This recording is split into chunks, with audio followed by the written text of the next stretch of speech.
A big show in the sky starts tomorrow. The Atlantic City Air Show is in New Jersey, but safety has become a major focus after a number of deadly air show accidents. This harrowing scene at an air show in Austria on Sunday shows a pilot lose control and crash near a crowd of 500 spectators. That pilot died, but no one else was injured. It's the latest in a string of deadly incidents that has plagued air shows this summer. On Friday, a pilot practicing for the New York Air Show crashed and died near a runway. Oh my God! In England, a week earlier, a vintage plane went down on a road during an air show in Shoreham, killing 11 people. Also in August, spectators at the Chicago Air and Water Show watched in horror as an Army parachutist with the Golden Knights was involved in a mid-air collision. He struck a building and later died. Every aspect of entertainment is going to have some element of risk. With the airshow community and working with the FAA and the DoD, we've mitigated a lot of that risk in our industry. David Schultz is the organizer of the Atlantic City Air Show, which drew 700,000 spectators last year. He says fan safety is the most important part of every event. There are stringent rules here, both in Canada and in the United States, with regards to show lines, as well as to areas to where they can fly, energy being directed towards the crowd, that the European standards are not near as strict as what we have here in the United States.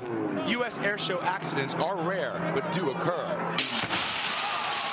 11 people were killed at the 2011 Reno Air Show when a vintage plane crashed into a field of spectators. We flew with the U.S. Navy's Blue Angels as they prepared for this week's show in Atlantic City, where the squadron will be headlining the event. All right, there we go. Squeeze your legs, take a deep breath. Ready? Marine Captain Jeff Coos took us up in his F-18 Hornet. Unlike civilian stunt pilots, the Angels and the U.S. Air Force Thunderbirds perform military demonstrations. After a pilot died at a South Carolina air show in 2007, the Blue Angels implemented new safety measures. We do what's called like a crawl, walk, run mentality, where we start out very basic levels and it progresses and progresses until eventually you've got a flight demonstration in the form of an air show that you can deliver as a safe, homogeneous product all over the country. It's all going to be relatively similar.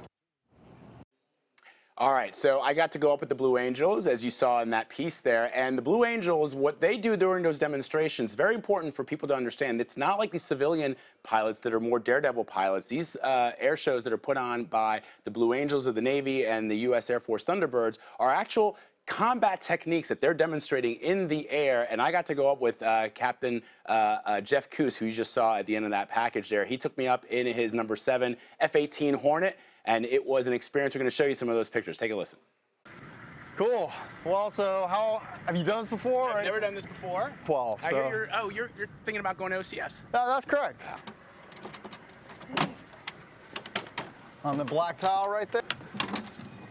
Perfect. No problem. All right, let me text Cam Houston. We're ready. How was that sandwich? Good, thank you. How you feeling, Vlad? I'm feeling good, sir.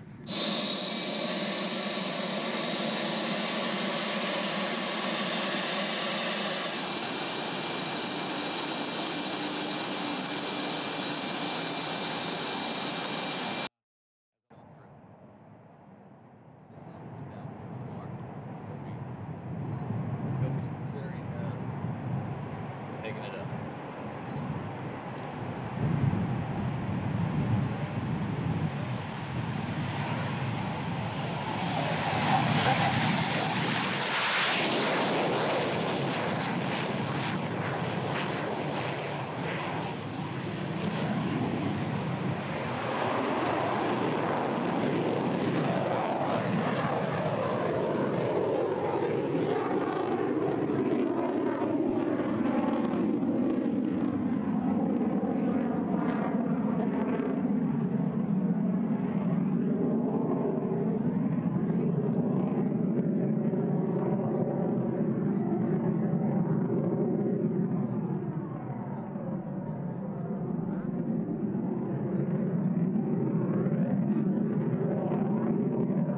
So that experience, just watching that again, knowing I'm in that cockpit is bringing me back, giving me the thrills that I experienced there, but also clearly my head was foggy after all those maneuvers. That maneuver there, we took off, we were at 50 feet off the ground for less than a minute before Captain Coos took it up vertical. We went literally, as you saw in that image, vertically into the air, and we kept going, and that's when you really got the sense that here you are in a tactical Navy state-of-the-art jet fighter with one of the best in the business. And from that moment on, we did a bunch of different maneuvers that this public will see at air shows, but emphatically pointed out to me over and over again that these maneuvers are also combat maneuvers. Almost everything that we did has a combat application, and that is why they train so hard, the Blue Angels, but all naval aviators, including the U.S. Air Force aviators. And so a couple of times we did barrel rolls. At one point, we went completely, I was upside down hanging by my straps, and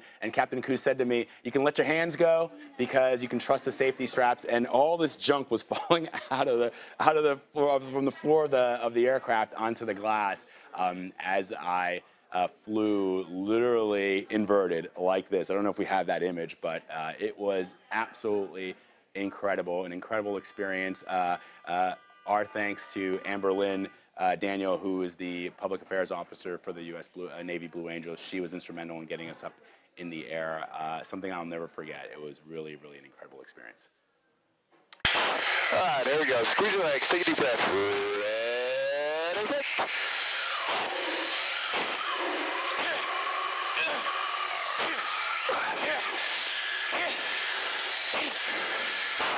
Nice.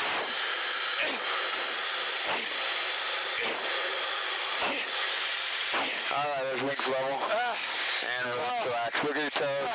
Look at your fingers. Good job. Oh man, I felt it there. It started to go black. Start closing down on you. Woo. Nice. Well, good effort. That was great. Oh my God.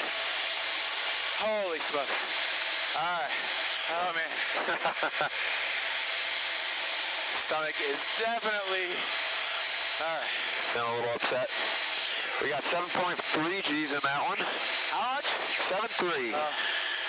Nice work. We're going to start heading back that way now. Okay. Whew. Oh man.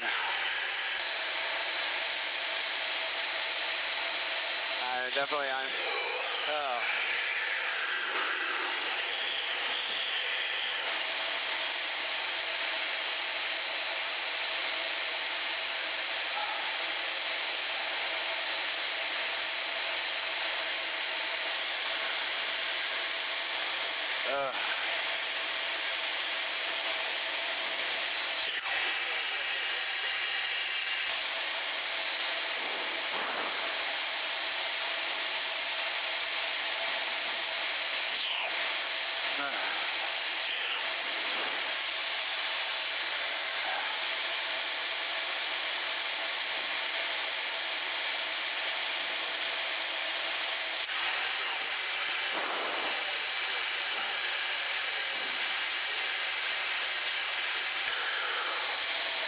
How long are the rotations for the Blue Angels? How long do you guys stay with the team? I'm sorry. 1 second.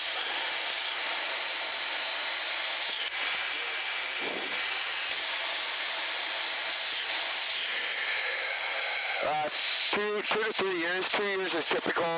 Number 7 myself, I get 3 years, so I do this for a year, and then I will go into the demo for 2 years after that. Nice.